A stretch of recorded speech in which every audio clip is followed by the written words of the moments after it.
these rappers that are friends. And then not only that, like I actually had guys that were on the streets that are my boys who are not in the limelight, not in the public, but they do whatever they do there. And to you, as in coming from that background, this is networking. Now today you want to be connected to, you know, like a student knowledge, connected to scholars, this sheikh, that sheikh, or businessman, I'm connected to this venture capitalist, that CEO, you know what I'm saying? For us, it was this, do you understand? So my network is as good as it can be. Not only that, I got money coming in, I got a business. These girls, they want to spend, they are attracted to me or whatever have you. I have what a young man coming from that background would want. Yeah. But what I know, I just wasn't happy though. It's weird, I'm very, very, very, very depressed. Did you know the root of it though? No, I didn't. The unhappiness? No, I didn't. And I just kept thinking, okay, I'm gonna do this and I'll get happy. I'll do this and I'll get happy. And what was you doing to get happy? Holidays, Dubai, Los Angeles, New York, shopping, clothes, friends, just whatever. Alhamdulillah, I never did drugs, never did alcohol, alhamdulillah. And Allah protected me from a lot of things. I never went clubbing, never went raving. That was never my thing. I just, alhamdulillah, never even into that. But you know, just you're trying to find some type of joy. Now, at the same time, I'm in uni, right? So which uni did you go? I went to Greenwich. Okay. So so I'm in uni now, and one day I was like, let me just go to the prayer room. So I went to the prayer room. Just on a random whim? Just on a random one, just went to the prayer room, prayed salah, and now I'm just sitting there looking. And if you saw me, you just think, why is my man upset? One brother comes up to me. He goes, you look very sad. You look depressed, like what's going on? So I said, yeah. At that time I said, you know what, let me just open up to him. Let me just let me just open up to this brother. I don't know what it was, he made me feel comfortable. So I went through my life journey. I said, bro, I got this girl, I love her, hopefully she'll be my wife, everything I'll be looking for. Then at the same time, bro, I've got this, I've got that. But I don't know, man, I just feel sad. He goes to me, I know what your problem is. So I got some bad news though. He said, you're going to be depressed forever. I said, what? What do you mean? What do you mean? At that, you know when he said that to me? I actually understood at that point why people take drugs. I understood why you could be this big rapper, you could be this big businessman, you got all this money, but why you have to drink alcohol? To escape the reality of your sadness. Like, with all of that, it won't actually give you internal peace. No, of course not. It won't. No. So at that moment, I actually said, okay. And then quickly my mind understood why some people kill themselves. Because even after when that buzz leaves, you come back to your reality. So if you keep upgrading the drugs, or you have to end your life. So when he said that's mad when you say it like that. Yeah. So when he said that to me, I said, bro, what do you mean? Like, why am I always going to be depressed? He said, bro, as long as you place your happiness in things that are temporary, your happiness is temporary. He said, the reason why you like this girl, but she causes you pain, is because she's imperfect. And if you place your happiness in her, whenever she's about and she's patterned, you're happy. But when she's not, you're sad. If you place your happiness in a Ferrari, your happiness will be there as long as the Ferrari is there. But when the Ferrari goes, so does your happiness. If you place your happiness in your boys, your happiness is there as long as your boys are there. But when your boys go, so does your happiness. So at that point, I'm like, okay, this is peak then. He said, but there's one way to be happy. I said, what's that? He said, place your happiness in the one that's always there. The one that never goes. At night, when everyone's abandoned you, everyone's left you, he's still there. I said, who's that? He said, Allah. That when he said that to me, that changed my life. And I made a commitment that day that I'm going to fall in love with Allah. Bro, you saying that right now just hit me as well. Like when you put it like that, that's crazy, bro. Yeah, bro. I seen a lot in life, bro. Bro, people break your heart, bro. I seen parents. Parents are the ones that love you the most, right? I've seen multiple times situations where parents will cause their child pain. Like we hear about it all the time, right? Parents that love you, but they put you through stress because they want you to be successful. But in the process, they're causing you so much pain. Sometimes you're married and you got a wife, but your mum's creating problems with your wife. But you think, my mum's causing me pain. And that's your mum. Like, she's the one that really loves you more than anyone else. Like, if push comes out, your mum loves you more than your wife, but your mum causes you pain, right? And parents don't intend to. If a parent can cause their child pain, anyone can cause you pain. Do you understand? So Wallah, man, I've seen it all. I've seen a lot, but alhamdulillah, I got some loyal friends. I got a loyal team. You know, I got lovely parents. But I'm not going to fool myself, bro. I'm going to go into my grave alone. I'm going to stand before Allah. يَوْمَ يَقُومُ النَّاسِ لِرَبِّ الْعَالَمِينَ. When the people stand before their Lord, it's just going to be me and Allah, bro. So I might as well. So I'm not estranged from my Lord on that day. I'm be connected to Him today. Because if I'm not connected to Him today, I'm a stranger to Him that day.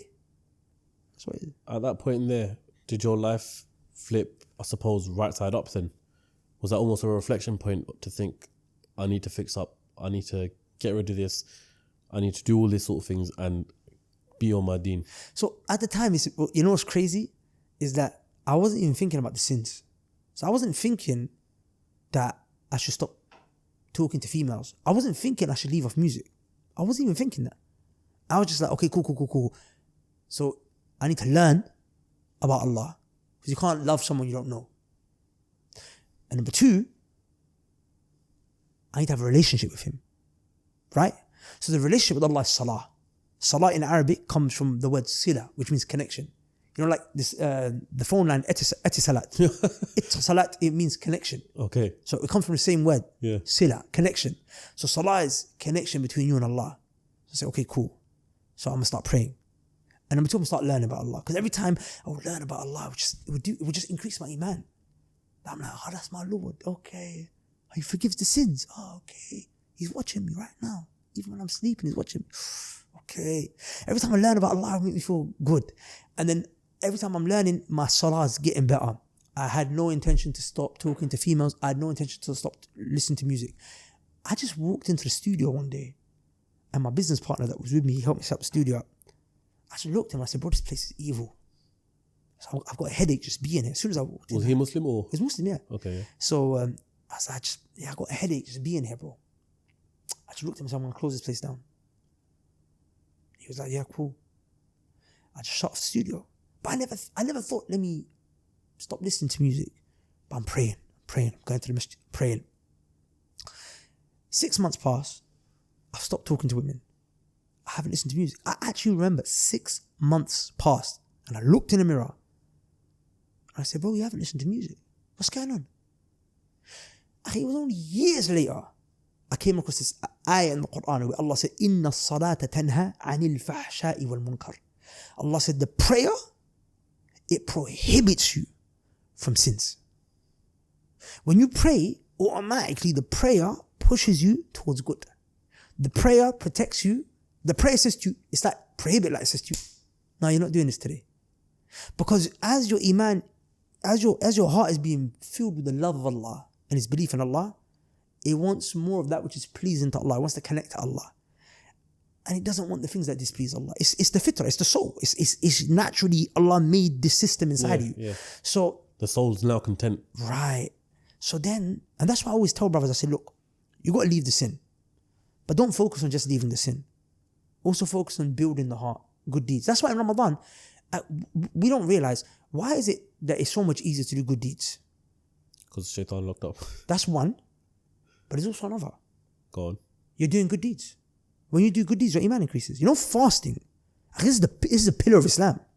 Fasting in these 29, 30 days is such a great act of worship. The Prophet said it distances your face from the fire 70 years. One day of fasting will distance your face from the fire 70 years. This is massive. Like fasting, Allah said, Innahu li wa ana ajzi bi. Allah said, fasting is for me and I will reward you. Without mentioning a number. As in Allah will just give you and give you and give you. There's no, that when you do a particular action, you might be told, here's the reward. Fasting, there's no number. It's a limitless reward. So this is a massive good deed. So when you fasted one day, and now your heart is getting closer to Allah, it wants to do good. So that's why you say, okay, let me go pray Taraweeh at night. Mm-hmm.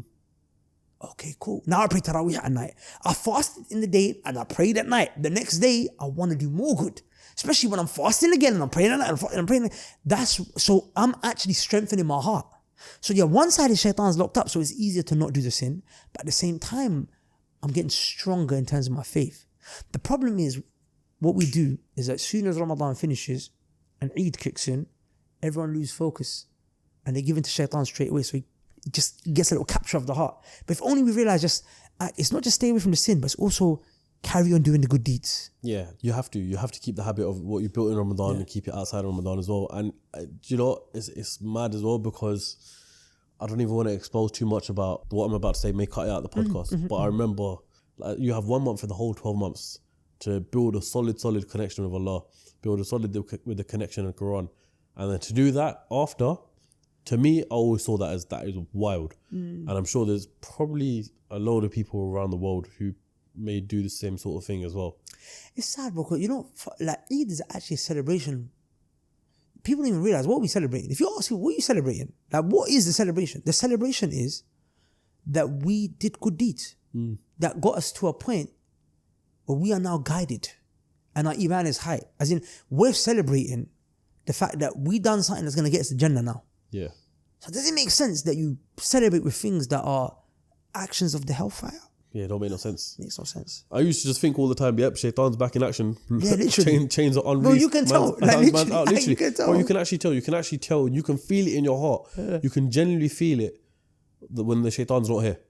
Because you just feel this closer connection with Allah. All these sins that you may commit on a day-to-day basis, knowingly or unknowingly, you realise in Ramadan, I'm not feeling that sin or anything like that, if you know what I mean. I don't have to make it make sense, but I'm sure you probably understand exactly what I'm saying. It's because of the good that you're doing. Yeah. Even if all a man is doing is he's praying, it's helping. So look, after Ramadan, you're not going to be able to maintain that same level of consistency or intensity, because Ramadan is focused 1 month, right? But you got to take something. Like maybe praying Fajr in the masjid. Okay, if you can't pray Fajr, pray Isha in the masjid. Okay, if you can't fast all the time, maybe fast Monday, Thursday. If you talk about outside Ramadan. Outside Ramadan, right? Yeah. Just keep some type of habit from Ramadan which you weren't doing before. And then every Ramadan use it as an opportunity to just upgrade. Upgrade. Like you get a new phone, just get a new Iman, level of Iman, That's literally what it is. Yeah, alhamdulillah for that, bro. And I hope people who listen to that right now actually take that on board. And hopefully, inshallah, this probably might release in the month of Ramadan. I think it makes sense too, so I'm going to do that, inshallah. But while they can, especially leading up to the last 10 days, it's the most beautiful thing. Wow. What is it? Obviously, I've kind of know, but I want to make it apparent for people who don't know. What's the significance of the last 10 days of Ramadan?